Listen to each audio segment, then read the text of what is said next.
Oh, hi there. My name is Muskan and you are watching Knowledge is Code. So today in this video, we are going to see your counseling dates of different subjects of Himachal Pradesh University जो entrances आपके हुए हैं उनकी counselling की date आ गई है.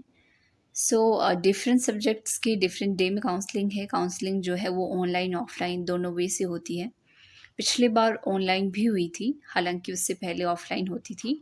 Now you have to see and you know कि आपको किस तरह से जो है वो नोटिस आएगा काउंसलिंग के लिए. इट्स ऑफलाइन, मोस्टली ऑफलाइन है. बाकी हम देखते हैं इस नोटिस में कि क्या है. इसके अलावा जो है हम इस वीडियो में देखेंगे कि आपके लिए डॉक्यूमेंट्स कौन से इम्पॉर्टेंट है during the day of counselling, और साथ ही साथ आपके लिए जो हॉस्टल अलॉटमेंट है जब आप यहाँ आएंगी, यूनिवर्सिटी आएंगे, तो फिर हॉस्टल किस तरह से आपको अलॉट होगा, और साथ ही साथ आपकी जो क्लासेस हैं वो कब से स्टार्ट होगी. राइट, आप लोग सभी जो है बहुत एक्साइटमेंट के साथ वेट कर रहे होंगे, मुझे लगता है. सो चलिए हम देखते हैं कि काउंसलिंग, हालांकि जो काउंसलिंग की जो डेट है वो इस बार जल्दी आ गई है, जुलाई में ही हो रही है. अदरवाइज़ काउंसलिंग हमेशा अगस्त में हो रही थी 2-3 सालों से कोविड की वजह से.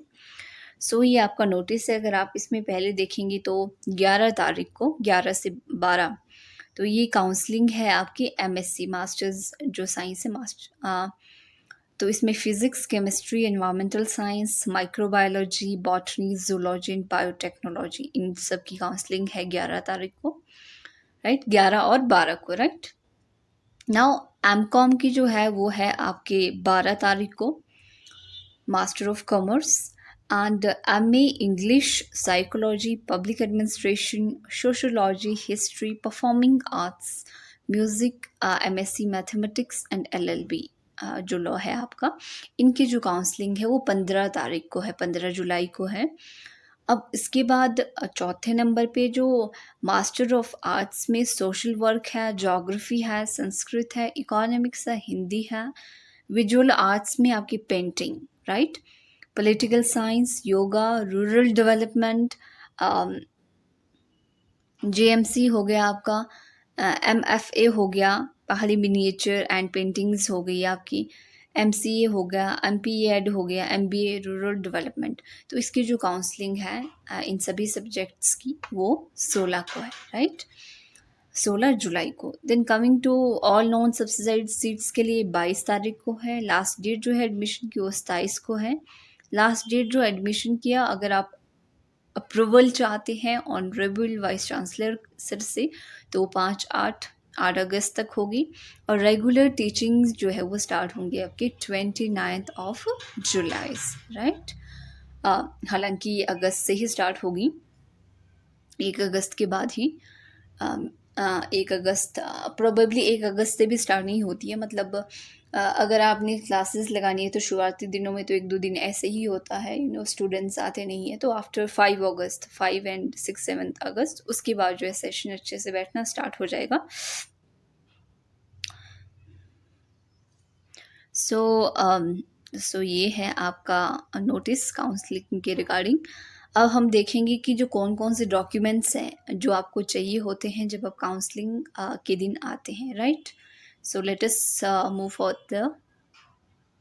अब डॉक्यूमेंट्स हम देखते हैं. तो डॉक्यूमेंट्स में पहले आपके पास एप्लीकेशन फॉर्म होना चाहिए, यानी कि जो आपने फॉर्म भरा था एंट्रेंस के टाइम, वो फॉर्म आपके पास होना चाहिए, एप्लीकेशन फॉर्म. राइट, और आपके पास 10th 12th एंड ग्रेजुएशन का जो मेरिट सर्टिफिकेट होता है, 10th की जो मेरिट सर्टिफिकेट, 12th का, और ग्रेजुएशन का सर्टिफिकेट जो प्रोविजनल डिग्री आपके पास होगी वो आपके पास होना चाहिए. राइट, उसका प्रिंट आउट आप ले लीजिए.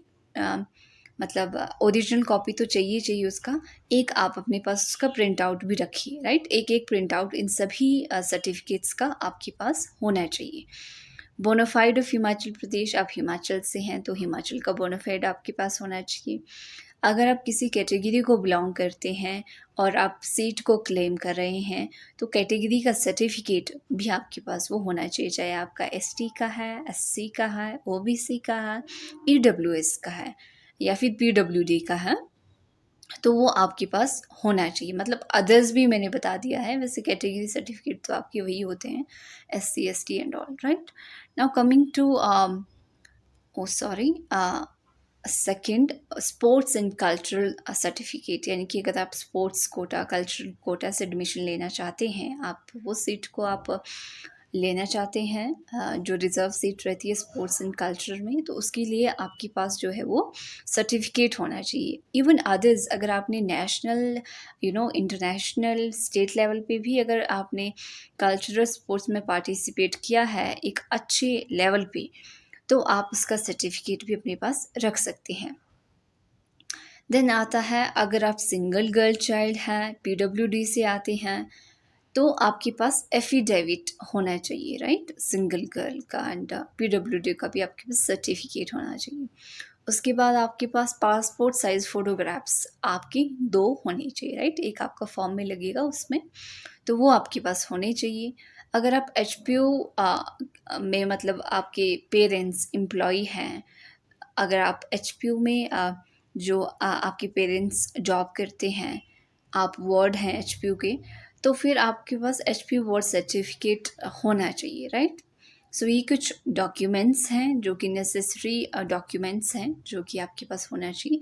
इसके अलावा जैसे करेक्टर सर्टिफिकेट्स हैं, NSS सर्टिफिकेट्स हैं, NCC सर्टिफिकेट्स हैं, इन सब की ज़रूरत नहीं है, राइट, ये डिमांड नहीं करती हैं। अदरवाइज़ अगर डिपार्टमेंट वाइज अगर मतलब कुछ हैं तो वो डिफरेंट चीज़ है। दीज आर द जनरल जो है डॉक्यूमेंट्स जो कि सभी डिपार्टमेंट्स की इनकी जो है वो रिक्वायरमेंट्स जो है वो होती है, right. Now coming to hostel allotment, अगर आप देखें तो हॉस्टल अलॉटमेंट में मेनली क्या है आपका, मान लें आपकी जो है क्लासेस हो रही हैं 1 अगस्त से, राइट, तो प्रोबेबली जो है सेकंड वीक ऑफ मंथ, यानी कि 12 से 15 या फिर 12-14 अगस्त के बीच, या फिर आफ्टर 7 अगस्त आपकी जो फर्स्ट मेरिट लिस्ट है हॉस्टल की, वो आपके आएंगी, right, first merit list in the month of August, right, जिसमें कि आपके डिपार्टमेंट के जो टॉप 2 से 3 स्टूडेंट्स होंगे उनको जो है उस लिस्ट में लिया जाएगा। जनरल कैटेगरीज में एक आपके रिजर्वेशन में चली जाती है सीट, SC या ST को, राइट, इस तरह से कैटेगराइजेशन होता है आपकी हॉस्टल जो है लिस्ट जब लगती है, मेरिट लिस्ट जब लगती है। हॉस्टल सभी को नहीं मिलता, कई कॉलेजेस में क्या होता है, सम टाइम हम उन कॉलेजेस से आते हैं जहाँ पे हॉस्टल जितने भी लोग अप्लाई करते हैं उन सभी को एडजस्ट किया जाता है, बट HPU में ऐसा नहीं होता। जो मेरिटोरियस स्टूडेंट्स होते हैं उनको ही जो है वो लिया जाता है, और ये डिपेंड करता है आपके डिपार्टमेंट की सीट्स पे, आपकी क्लास की सीट्स पे। अगर सीट्स आपके पास 40 हैं, 60 है, या फिर 180 हैं जैसे कि लॉ में है, तो ज़्यादा स्टूडेंट्स वो लेंगे उस डिपार्टमेंट से, राइट। अगर कम बच्चे हैं तो कम बच्चे ही वो लेते हैं, 1-2। और इसमें ये भी था, मैंने आपको कई वीडियोज़ में वैसे बताया है कि क्या रहता है, अभी क्या होता है कि आपके जो सीनियर्स होते हैं वो भी अप्लाई करते हैं हॉस्टल्स के लिए जिनको नहीं मिला होता। तो इस वक्त क्या होता है कि उनको प्रेफरेंस दी जाती है आपसे पहले, राइट। हम कई बार ये सोचते हैं ना अपनी मेरिट लिस्ट को देख के, यार मेरा नंबर तो तीसरे में है, या फिर हमें लगता है चौथे में, मेरा तो पहली लिस्ट में आ जाएगा, we are so much confident. But ऐसा नहीं होता। कई बार क्या होता है, आपके जो सीनियर्स हैं उनको सीट मिल जाती है, या फिर कई बार नाम ही नहीं आता। ऐसी भी सिचुएशंस कई बार कुछ डिपार्टमेंट्स के साथ होती हैं। सो इस चीज़ के लिए आप पहले से ही तैयार रहें। आप ये अपने माइंड में बना लें, अगर मुझे 2 महीने भी मतलब हॉस्टल ना मिले तो मैं किस तरह से सर्वाइव करूँ, राइट? कहाँ रहूँ? अपना जो रेज़िडेंशियल है वो आप पहले ही तैयार रखें। बिल्कुल ये बहुत ज़्यादा ज़रूरी है। Otherwise when you will come here ना, आपको रियलाइज़ होगा, फिर आप इधर-उधर भटकते रहोगे अपने फ्रेंड्स के पास, relatives and here and there. Then you will see आपकी स्टडीज़ भी अच्छे से नहीं जा रही होती है, तो एडजस्ट करने में फिर टाइम लगता है। इसलिए मैं आपको कह रही हूँ कि आप कुछ टाइम पहले आ जाइए, है ना? जब आपको लगेगा, पता अगर क्लासेस 1 अगस्त से स्टार्ट हो रही है तो आप 1 अगस्त को ही आ जाइए। आप आइए, आप देखिए कि आपने कहाँ रहना है। अगर तो आपका जो नाम है लिस्ट में वो पहले दूसरे नंबर पे, तीसरे नंबर पे, तब आप वेट कर सकते हैं, राइट। तब आप देख सकते हैं कि मैंने कुछ टाइम पीजी में रहना है, तब आपको रूम लेने की ज़रूरत नहीं है। अगर आपको लगता है कि मेरा नंबर 10 के बाद है लिस्ट में, या फिर 7वें 8वें नंबर पे है, तो प्रॉबेबली मोस्ट प्रॉबेबली आपको जो चांसेस हैं वो सेकंड या थर्ड लिस्ट में आने के हैं, या फिर नहीं भी आ सकता है। कई डिपार्टमेंट्स में ऐसा होता है जहाँ पे स्ट्रेंथ कम है, तो आप उस तरह से देख लें। आ जाएँ एक बार, कुछ टाइम पहले अपना देख लें, सेटलमेंट कर लें कि आपको पीजी में रहना है या फिर आपको रूम लेके रहना है, नज़दीक में रहना है। अगर आप अभी आएँगे, अभी क्या होता है, जो बच्चे मतलब यहाँ पे होते हैं आपके सुपर सीनियर्स, वो रूम जो है वो छोड़ देते हैं। तो अभी रूम भी काफ़ी अवेलेबल होते हैं आस-पास के एरियाज़ में। बट एक बारी अगर बच्चे आ गए, वो आपको रूम्स मिल गए, तो फिर रूम आस-पास मिलना बहुत ज़्यादा डिफ़िकल्ट होता है, रूम मिलना भी। तो इसलिए मैं आपको कह रही हूँ कि आप पहले आ जाएँ, अपना पीजी आप अच्छे से देख लें, और हॉस्टल्स तो मिलेंगे ही जिसको मिलेंगे, तो वो तो उस टाइम देख लेंगे। तो वो देख लें आप अपना, because that's very important. Otherwise काफ़ी सफ़र करते हैं बच्चे, मतलब we also went all through all these things ना। इसलिए मैं आपको पहले बता रही हूँ कि अपना आप देख लें। बाकी ऐसा है कि शिमला में बारिश काफ़ी ज़्यादा होती है। Some time we come from ऐसा एरिया से जहाँ पे बारिश कम होती है, तो हमें उतना अवेयर नहीं होते। शिमला की बारिश ऐसे को आपको बिल्कुल भिगा देगी। तो अपना छाता, 1-2 गरम क्लोथ्स वो आप मतलब डाल के ही आए बैग में, अगस्त और सितंबर के लिए। बाकी आप दोबारा घर जाके फिर दोबारा अपना दूसरा सामान ले आ सकते हैं, राइट। यहाँ पे ठंड बहुत ज़्यादा हो जाती है एकदम से। सो मौसम और जगह के हिसाब से आप अपनी स्ट्रैटेजी बनाएं, राइट। सो फर्स्ट लिस्ट मैंने जैसे कि आपको बताया वो अगस्त में आएगी, सेकेंड लिस्ट आपकी सितंबर में, और थर्ड लिस्ट आपके अक्टूबर में आएगी। 3 लिस्टें ये इसी साल आएंगी। फिर जो चौथी लिस्ट है वो आपकी विंटर्स में आती है, या फ़ैब में आएगी या जैन में आएगी, राइट। तो इस तरह से होती हैं, 4 लिस्टें आती हैं एंड 1 ईयर में। तो बाकी तो यही है मेरी ओर से। अदरवाइज़ अगर आपने एज़ अ गेस्ट भी रहना है अपने फ्रेंड्स के साथ, तो आप वैसे भी रह सकते हैं हॉस्टल्स में।